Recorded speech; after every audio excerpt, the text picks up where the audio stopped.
Bros play! Alrighty, back at her, bro. We are doing it. Time for cars. The fuck happened there? Or Crackdown SUVs.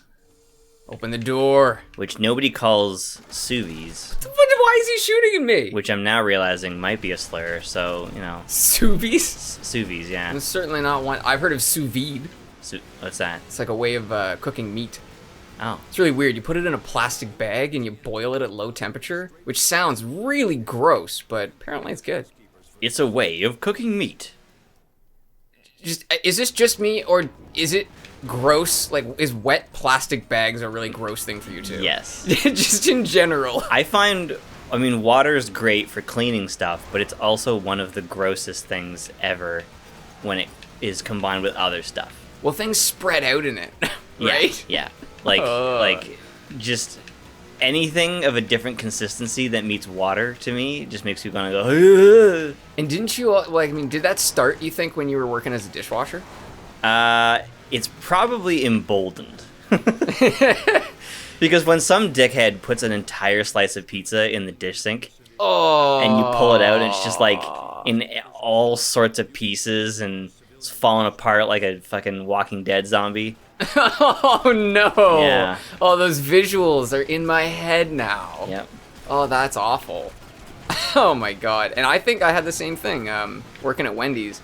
I already didn't really like ketchup all that much, but then they ask you to work with these 20-pound bags of ketchup. And it's like, well, that's going to get you in the end, right? It's kind of gross in the first place. Well, and then also you have to take this pump, like, you know those big ketchup pumps they have at, like, McDonald's and whatever. So you have to take this pump and, like, shove it through the bag. Because they have to pierce the bag, and our pumps were all messed up, so they weren't sharp anymore. So you're, like, pressing on this bag, and if you mess up, you just squeeze ketchup everywhere.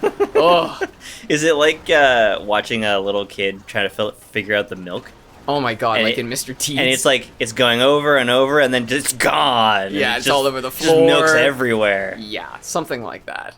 It's one of those things you can see a mile away. Yeah, well, you can just pick up on, like, it's like, it has wiggling in their hands. It's like, your feeble, small hands. I know.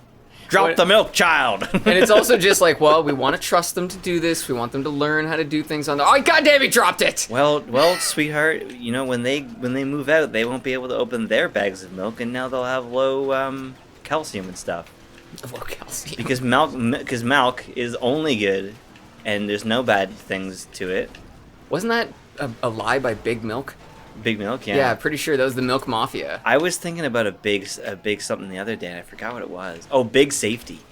Yeah, like, Big Safety. You know, people always say, like, oh, back in my day, we'd hang off the back of trucks, and we'd drink in the back of pickup, and we did all sorts of dumb shit. And it's like they're implying that people just didn't die from reckless shit back then. So it's like okay, so if things didn't need to get safer, but we take more precautions nowadays, then it must be a lie by Big Safety.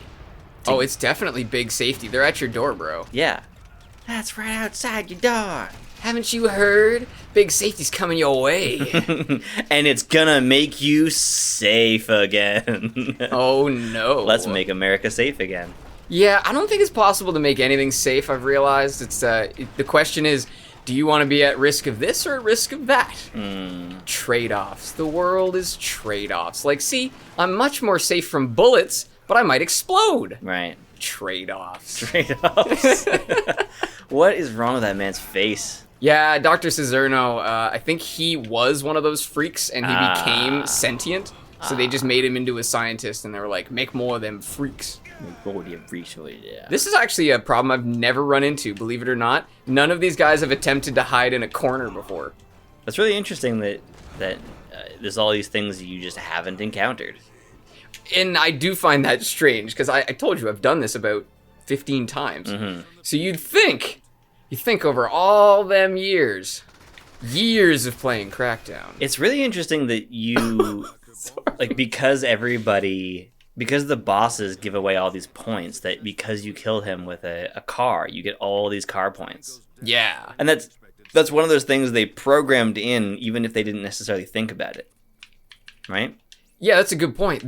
The way I originally played this game was by attacking the bosses, which I could drive directly to, and then using them to get my skill up high enough that I could start climbing walls. So there's actually a way to beat virtually every boss only using the car, because by the time you get to the last boss, the car is fully upgraded. Yeah.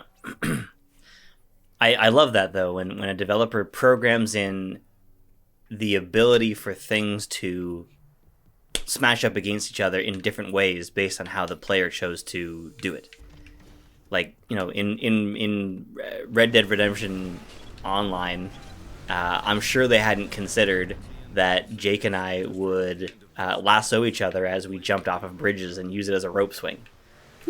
But it happened. You know, it's like, I'm sure they considered, you know, now that we've made this thing an actual physical object, I'm sure people will do some wacky shit with it. But I don't know if they expected us to lasso each other and drag each other behind a train. That one was pretty good. You know, like, moments like that where, like, that's why that was such a fun video to make, because there were so many moments, every 5 minutes something silly was happening where all of the systems were programmed to interact with each other in different ways. So, like, an animal shows up and does something that, like, causes an NPC to act differently, and causes them to shoot a guy that they're not supposed to shoot, and now the NPCs have been programmed to react in a certain way, even if the developer didn't think there might be a shootout caused by a bear, you know, like right. Even though, and that's one of my favorite aspects about video games, is that unlike a movie, this story's not made. All that's in place is the behavior of the characters. Yes. And I think that Gary's Mod was one of the, like, early admissions of that yes. Sometimes people just want to play with physics. Yeah, they just want to be goofballs, right? They just want to have some fun and blow shit up. And I loved Gary's Mod. I think the only thing I didn't like about it was that it wasn't... It would have had a lot more options if it was an actual, you know, AAA game or something with the same intention. So you get bored after a while, because once you've used all of the options that are available, you just wish there was more to it. Yeah. But it reminded me of Forge. Halo? Oh, yeah, Halo for sure. Forge. That is the interesting thing about... we haven't played Totally Accurate Battle Simulator. I do plan on that, but it seemed... I think at first it was just an opportunity for you to get a bunch of characters to bash into each other and laugh about it. But then they created a campaign where you actually have to consider how you lay out your characters, because you don't control them once they're out. They just go. It's like auto chess. Oh, okay. I've actually heard you mention it, but I know nothing about this game. Yes. Totally accurate. But it's the same. It's the same concept. Like it's a Gary's Mod sort of thing, but then they actually added something to it that's actually quite difficult. Like I was quite legitimately stuck on many levels in that game. There's something about a game that's hard. I remember. Oh, what's that stupid game called? Roblox? Yes. I was watching a few kids play Roblox, and I said, "How do you lose in this game?" And they said, "Oh, there really isn't a way to lose." And I asked them, "Then what's the point of playing?" And they said, "Well, to collect these things." And I thought, it's interesting, because I've played many games which are, you know, ooh, that didn't work out. I've played many games which are, like, primarily collection-style games. Like, even World of Warcraft you can consider to be that. Yep. But you can lose in World of Warcraft. And I realized that's actually the one thing I won't accept there not being in a game. Right. I'm very okay with a game that's very cinematic, doesn't have a lot of technical ability, but you have to be able to lose, or I don't consider it a game. Yeah. I'm trying to think of something I've played recently, but...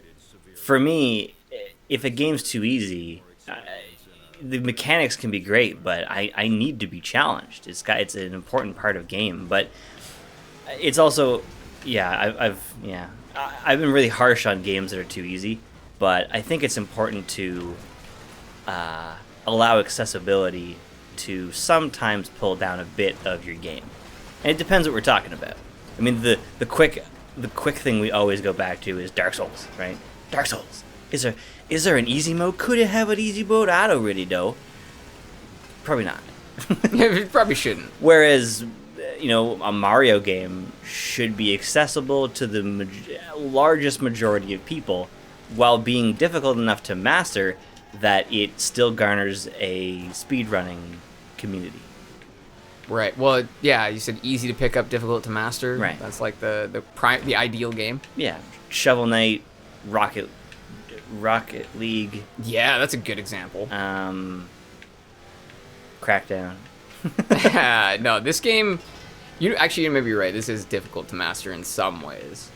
I have realized that I have so I went back to re-kill all the bosses because I had just like continued with our playthrough. So I went back to re-kill all the bosses that we'd killed between sessions, and I realized I'm really terrible at controlling the character. I'm so good at controlling the Jeep that I've just forgotten how to control him, like flying from rooftop to rooftop. Yeah. It's all about the perfect moments, like when you need to brake, when you need to gas, how the friction works, because the friction is not perfect by any means. No. Although it is when you're on a wall. But I think that's like, I think we might have talked about this exactly last time, but there's a difference between trying to simulate a game and trying to make the fun element of that game. So a simulator of driving would have all sorts of things that hold you down. You wouldn't be able to drive straight up a wall. You know, it's not a driving simulator. It's not even a super soldier simulator. It's just a fun, wacky game about a super soldier. Yeah, and I think that what did you call it? Like it's sort of like in a movie where you don't have to follow the rules of real life, but you have to follow your own rules. Yes. And I think a game's kind of the same way. You just have to stick with a style. You know, you can't have a goofy art style and then realistic explosions, right? Mm-hmm. You got to pick. And I've always felt like Crackdown did a perfect job. Like, the textures are really good. They look really good, but they don't look real. You know, you'd not be fooled into thinking this is realism. And now I can't pick... Oh, no. Yeah, that's right. So I can't pick up the wheel in there, because look how he holds it. So there's not enough room if I do that. Oh, boy, you're getting... Oh, Jesus, I'm getting lit up. Yeah, you're getting ripped. That's not good. Who's doing that? Is it just everybody? Yeah, that's just them bullets. It's all them bullets. My one weakness. How'd you know? Dastardly evil. Uh-oh. That's not just cars. Restart the playthrough. No. Restart the playthrough. No, we're getting there. There's a wheel in here somewhere. Yeah. I don't know where it is. I'm pretty sure you said the bosses you'll beat with cars. Yes. I don't think you said you'll... Oh, no. What the hell? Man. That guy looked terrible. He was Ginger. Was he? I thought that was just his helmet. Well, that was his helmet, but he also had he had a lot of freckles on his arm. Interesting. Okay, well, this is one of the more unusual bosses, so I will take a quick break from him and we'll come back. Okay. Because he wasn't part of my original set, but I was like, I could probably get him. You're not part of the plan! Yeah, next, the big thing is some of these bosses, you've noticed this before, I have to go and like clear things out first, just because the vehicle is not as robust as I think it should be, personally, but... so yeah, maybe I'll just have to clear that room. They were just afraid that you were gonna use an SUV to drive all the way up there. Like, we need to dial down the vehicle health. This is crazy. Realistically, if they had made the vehicle health the same as yours, where it regenerates, there would be nothing that could stop me. Like, I probably would not have died on any of these. Yeah, and I think maybe they wanted to try to balance out the... Whoa. Dicks! They wanted to balance out the other elements. Wow, that is so satisfying. It is pretty satisfying. Well then. Did you explode all your orbs? I don't actually know what blew up, because the car is fine. You guys okay? The other day I was clanking some screws together, and it reminded me of the noise of picking up bolts in Ratchet and Clank. And it's just that satisfying little shtick, bling, ding, oh, yes. Oh, it's so good. I love it. And it's so much better. The first game's so much better with that. They, like, for some reason, they felt like... Well, I guess there's a lot of things that I could fit into an entire video, but that they didn't quite realize what was so good about the first one. But for some reason, they felt like bolts should be gold. So in the first game, bolts are like bolts. You know, they're just made out of metal. And then there's gold bolts that you can find. And in the second game, bolts are all gold, and then you find platinum bolts. Which is just so silly, because Like I would much rather have 1,000,000 gold bolts than 1 platinum bolt. Yeah. Yeah, Just when silly. I think nice. Almost did a barrel roll. Do a barrel roll. He said it. There it is. I referenced the thing. Wow. Yay! I guess we don't have to play this anymore. You're looking more like your father.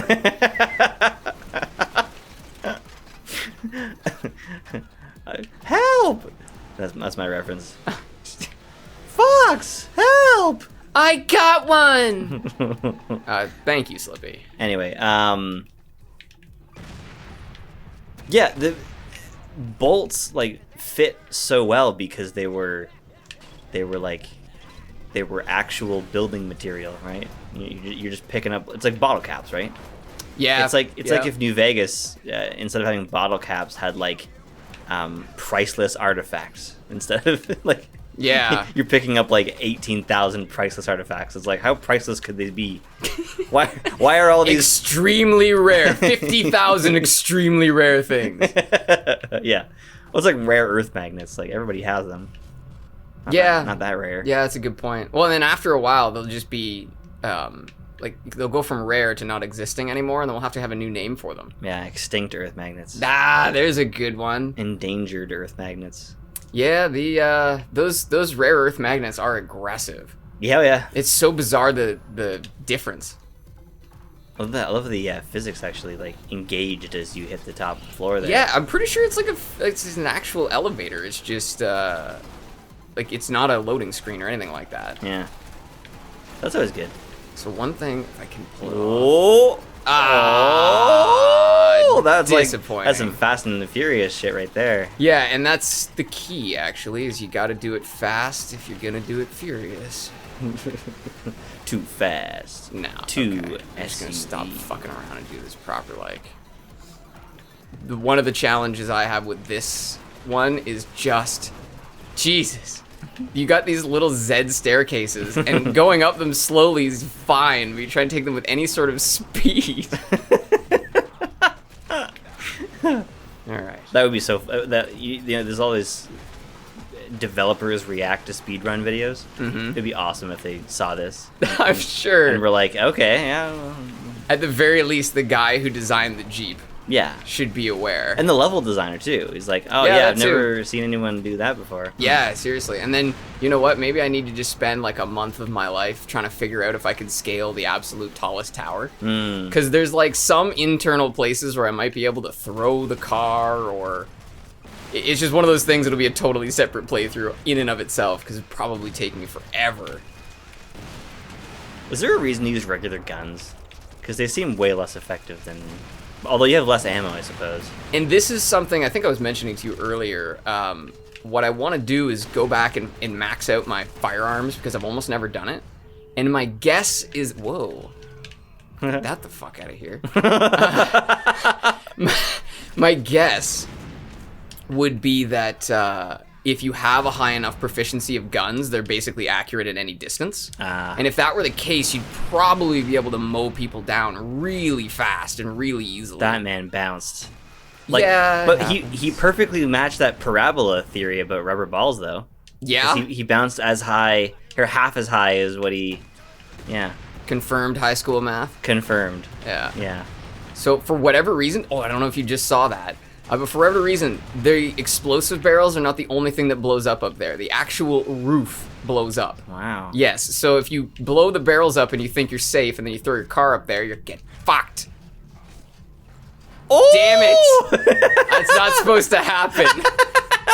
It's supposed to go all the way to the top. God damn. That was awesome, though. I'm That glad was you perfect. enjoyed it. Like that, it just softly eased in there. Yeah, just Oops. very gentle. I hope it didn't break it on the way down. I don't God know. damn you folks. My Jeep doesn't get damaged when I throw it off of a rooftop, so... Yeah, well, you know, we're not really as strong as this guy, so we probably don't throw it as high. Oh! Don't come back. Because, you know, very much like that snow shovel that came off the roof and hit me in the face as a kid, that has rolled out and landed on me as I was jumping up before. I'm not sure if I was there for that shovel thing or if I just heard about it. It was in daycare, so you might have been at school by then. And I was just so brilliant, and I thought, well, I'll just store my shovel on top of this slanted metal roof. Yeah. No big deal. Yeah. And, I'll put it up there blade side first, because that's how it'll be safe. It wouldn't be too difficult to get it back down because it's just going to come right back down, right? Yeah. Yep. Right straight back down. What do you know? What goes up must hit small children in the face. Must occasionally backfire on the person that threw it up. That man went through the window. He did. Oh, that actually reminds me. I'll show you a picture later. I was playing this and the girlfriend was watching. And I got shot with a rocket launcher and I flew inside a rock. So I could no longer shoot because I was in a rock. And they would hit the rock and come back and get me. Come on, Colonel Axton. Oh, I've never seen him leave the dome. What's with all this unusual stuff happening while you're here? Maybe there's a geolocator in the Xbox. Yeah, and they're just like, oh, this is new. This is a different situation. Yeah, similar to when you log in on a different IP address. And it freaks out at you. Yeah, and it's like, holy shit! Yeah. All right, well, we're going to do one of these. Oops. Whoa, jeez, man! We're going to do one of these while we're at it. Where is it? There it is. Okay. Woo! Oh, do a flip. Yeah, baby! Do a barrel roll. Yeah, baby! Probably could have done 3 that time. Wow. Blam! 2-time front flip. And then, even while we're at it, let's Nice. climb the old tower. Like, My engine's fucked. Look how low It's like yeah, I guess the RPMs are pretty low, eh? Yeah, when it gets this low, it only drives really slowly, and so you can't even go up walls. There's just not enough torque. That's awesome, though. It is awesome. That's what that's what I really falling apart here, boys. That's what I mean by the systems. They pre-programmed it so that it doesn't run very well when it's at low health, but hadn't considered that would prevent you from climbing the tallest building in the game. Yep. And so that's something you have to consider, is that certain bosses, like, you have to get partway through with enough health to still climb. Mm-hmm. Yeah, it's a game in and of itself. I feel like I should release rules. If you want to play Crackdown Cars, this is the way to do it. Yeah, the rules and regulations. All right, give one more try to that guy we're trying to get with the tire. I think people have created rules way back in the day before video games had really taken off, but the internet still existed. I think people did make ideas for games that you just had to make your own rule. Like, you had to just enforce the rules yourself. Like, similar to like a Dungeons and Dragons sort of situation, right? The developer isn't there to make sure the rules are adhered to, but people who really love the game follow the rules because that's what game's all about. Like some old games, you mean? Way back in the day? But there was one, I forget what it was, but this guy made a game. It was like a real life game. I think they call it I guess nowadays they call it augmented reality, but I don't know what they would have called it back then. But he hid things all over the states, or maybe all over one state, and he had all these cryptic clues for where to find it, and it took so long for people to find that I think some of it you can't even get anymore because it's not his property anymore or something like that. Yeah, wow. Well, if something goes like 50, 60 years, it's wow, that's cool. But I remember it being somehow connected to like big conspiracies. Somehow. I believe that. Was like DB Cooper's money or something? Yeah, no, I think it was like even worse, like even more intense. Honestly, I don't know much about DB Cooper. Most of what I know is from Prison Break. Mm-hmm. and Without a Paddle. Take on it. Oh yes, and Without a Paddle. Yeah. That was a good film. Yeah, I enjoyed that. Matthew Lillard. Yeah, that's supposed to be a play on Up Shit's Creek Without a Paddle, right? Is that supposed to be the joke? I don't know about the Schitt's Creek part, but yeah. Because I thought that was the old expression. Yeah, that's probably it. I've never heard it in full. I just always assumed that it was the end of a statement, you know? God, like, damn bridge. Like, No Country for Old Men, or Of Mice and Men. Well, what's No Country for Old Men? This is No Country for Old Men. Oh, that's actually the whole... Okay, yeah. okay. And in the original version, Tommy Lee does say that at the end of the movie, and I remember watching a version where I was fairly certain I didn't miss it because I was waiting for it, and he didn't say it. So I wonder if they actually removed it in one of the cuts. Because he sits down after this whole movie where he's going after this bad guy. The bad guy gets away, and the guy he's trying to save dies, and he's like days away from retirement or something like that. And he sits down and says to his wife, "No, there's no country for old men." Yeah, wow. That was a dark movie and hard to watch in some ways. Oh, I love it. I don't think I've ever seen ballistics adhered to so well. Like, guns feel so scary. Yeah. Like you watch like an 80s film, and guns are like they never hit. Yeah. Like, they constantly miss, and in that movie everything hits. Like, nobody misses a shot. It's horrible. Like, he flags down a guy, and he's like, "Don't worry, I'm not gonna hurt you," and then he just gets fucking aced from like 50 meters away through the back of the head. It's like, holy shit. I don't know if I remember that.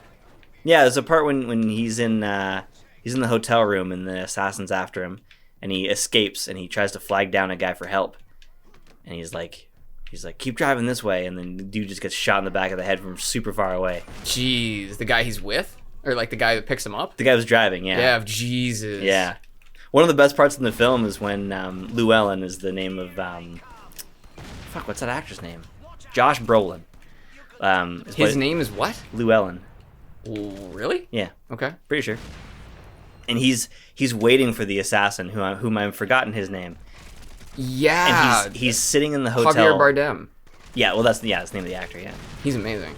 He's sitting there watching the door, and at this point, he doesn't know that the assassin uses like a pressurized doodle to blow all the doorknobs off. Right. So he's standing in front of the door, or sitting in front of the door with a shotgun just aimed at the door, and he sees the feet shadows underneath the door, and he's just waiting like, "Oh, I've got the drop on him," and then he gets fucking beamed in the head by a doorknob. Yeah, the lock comes through. He's so caught off guard by it that he doesn't take his shot, and then the other guy takes a shot first, and he just runs out a window.